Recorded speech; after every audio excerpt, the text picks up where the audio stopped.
Hello and welcome to my review of issue 68 from the Warhammer 40,000 Conquest magazine series. If you weren't already aware, I say this in every video, that each one of these issues will set you back £7.99. It includes the second Hemotrope reactor of the entire collection. The first one, Greystar Presents, back in issue 51, so a long time ago. And if you were wondering, if you wanted to buy both of the Hemotrope reactors together in their own kit, then it would set you back £30. So as you can see, £16 for a £30 kit is an excellent saving. It's better than what you'd get with a third-party discount even. So if you don't own these, this is a great way of getting them.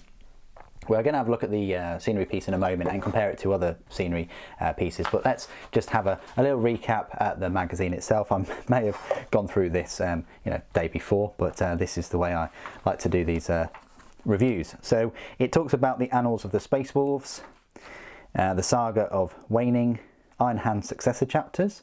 So you've got the Iron Lords, the Red Talons, Brazen Claws, and then Classified.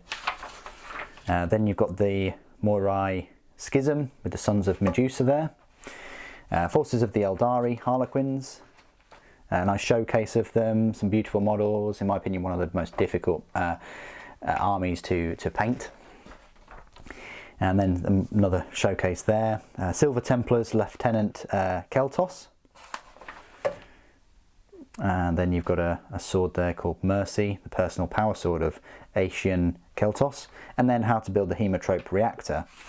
Very straightforward to build this. You're going to be done quite quickly. The only issue you'll have is just with the mould lines and the joins along the top ridges.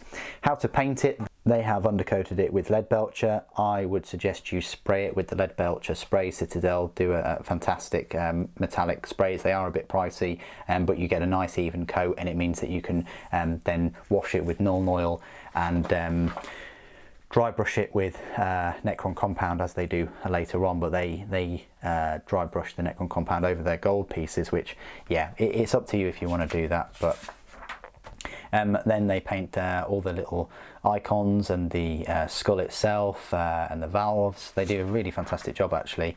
And then they paint the blue plasma in there with the Thousand Suns and the Temple Guard blue as well. Quite brilliant. Mission briefing plasma overload. And there it is. So you're using both of them now that you've got two. And then a look at the next two issues. It's going to be the Nurgling Champion with a free Plague Marine. No, it's the Plague Marine Champion there. He's got the Plague Knife or Plague Sword in that case with a Power Fist, and one of the coolest looking little Nurglings around. And then unfortunately, yeah, in the next issue after that, issue 70, you get two paints. You're losing out money for that one, I'll just tell you right now. So that's the issue itself. Let's have a look at this scenery kit. So here it is. Here's the Hemotrope reactor. I do have the other one right here.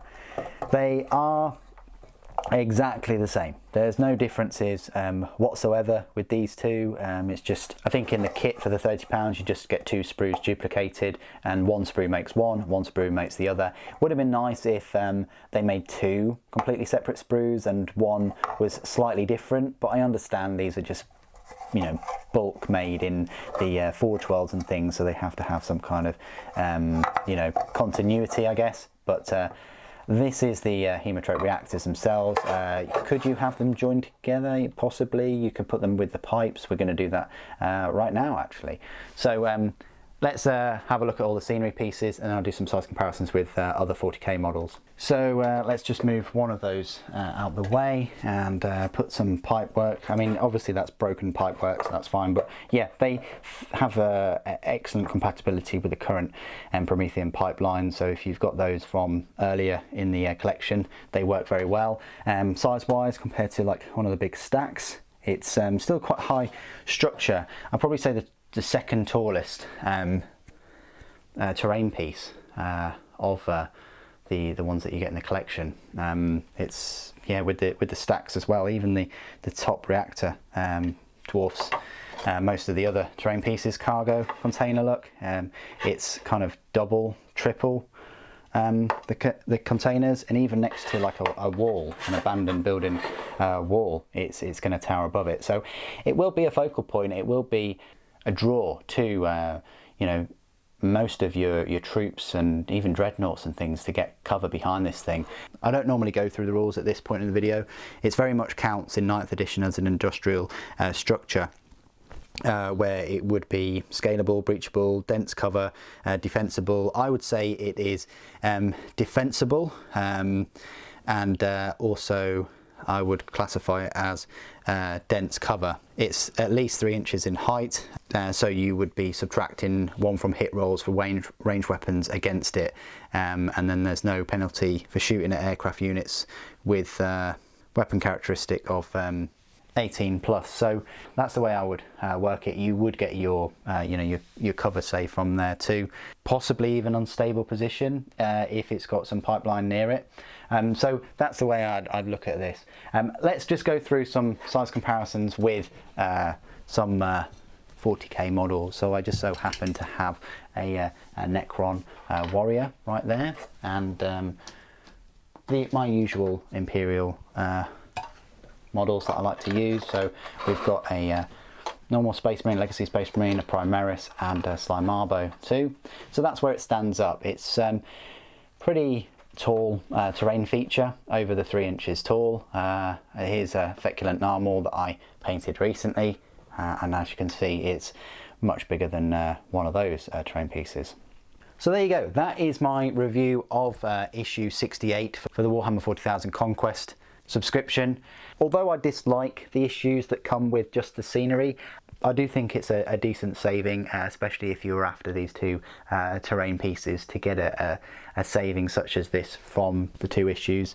It's nice that this whole subscription has included a number of scenery pieces to go along with the models, and it hasn't just been models throughout the subscription. But what do you guys think of this Hemotrope reactor? Do you always have them on your battlefield, or are they mainly consigned to the industrial type battlefields not found on, or grasslands for different planets?